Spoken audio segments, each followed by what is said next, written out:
अघोरेश्वर का सान्निध्य मेरे संस्मरण से। प्रयाग कुंभ मेला। इस वर्ष प्रयाग में महाकुंभ मेला का आयोजन था। महाराजा साहेब ने मुझे भी कुंभ मेला में चलने के लिए कहा। मैं सहमत हो गया। यात्रा की तिथि तय हो गई। निश्चित तिथि को मैं प्रातः काल से ही जरूरी सामान के साथ तैयार बैठा था, क्योंकि पता नहीं कब चलने का संदेश प्राप्त हो जाए। सामान्यतः महाराजा साहेब संध्या 4-5 बजे ही कहीं यात्रा के उद्देश्य से निकलते थे। मैं वस्तुस्थिति की जानकारी के लिए राजमहल गया। मैंने देखा कि जीप की ट्राली में सामान रखा जा रहा था और प्रस्थान की तैयारी पूरी हो चुकी थी। मैं अविलंब ही अपने घर लौट आया और महाराजा साहेब के आगमन की बाट जोहता रहा, परंतु वे मेरे घर आना भूल गए और सीधे चल पड़े।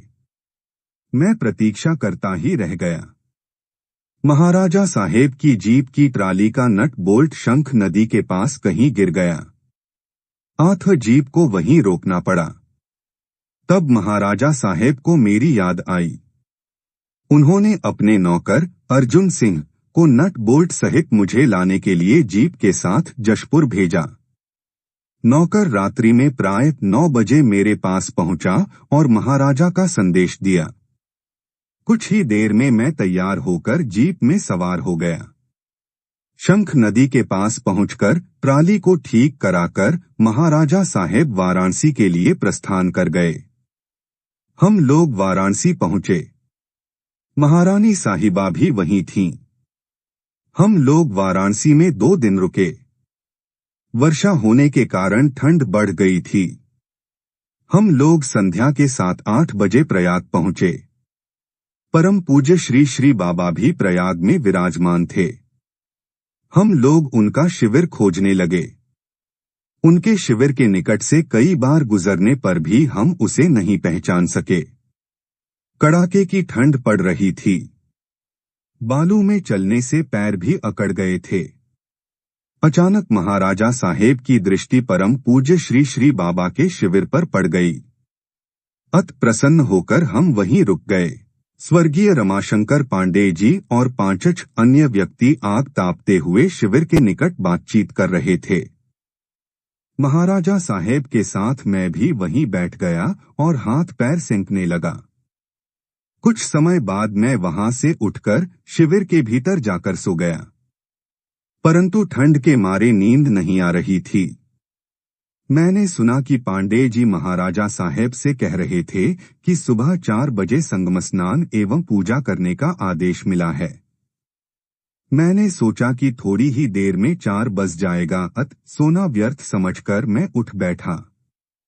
4 बजे से कुछ पूर्व ही स्नान व पूजा का सामान लेकर हम सब संगम के लिए चल पड़े। अतिशय ठंड के कारण मैं संगम स्नान के लिए साहस नहीं जुटा पा रहा था, परंतु संगम के पास पहुंचते रात्रि कम होने लगी और गर्मी सी महसूस होने लगी। प्राय सब लोग संगम में स्नान करने लगे। स्नान कर महाराजा साहेब बाहर निकले। मैंने शरीर पोंछने के लिए तौलिया उन्हें दिया और स्वयं स्नान हेतु संगम के जल में प्रवेश किया। वहां डुबकी लगाकर बाहर निकला, वस्त्र बदला और तैयार हो गया। स्नान के बाद शीत का प्रभाव जाता रहा। संगम पर पांडे जी ने पूजा की। हम सब वहीं खड़े रहे। पूजा के उपरांत हम लोग शिविर में लौट आए। तदुपरांत नित्यकर्म इत्यादि के लिए सरकारी विश्राम गृह पहुंचे और वहीं ठहर गए। उस दिन हम लोगों ने रोहू मछली मंगाई थी। महाराजा साहेब ने भोजन के समय परम पूज्य श्री श्री बाबा के लिए मछली ले जाकर निवेदित करने का आदेश दिया। मैं पहुंचा तब श्री श्री बाबा जी भोजन आरंभ कर चुके थे। मैंने मछली भोग के लिए निवेदित की। इसे स्वीकार कर उन्होंने प्रसाद स्वरूप 1 लिट्टी महाराजा साहेब के लिए और महाप्रसाद मेरे लिए दिया।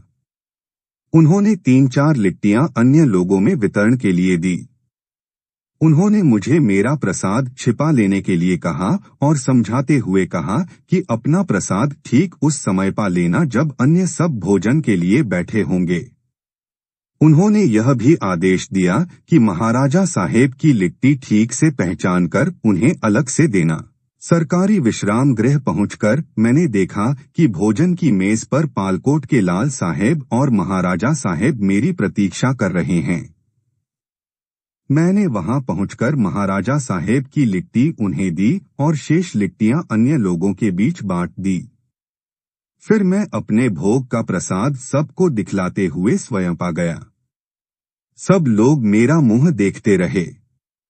क्रमश जय हो परम पूज्य अघोरेश्वर भगवान राम जी की। बालाशरण सिंह उर्फ नूना बाबू।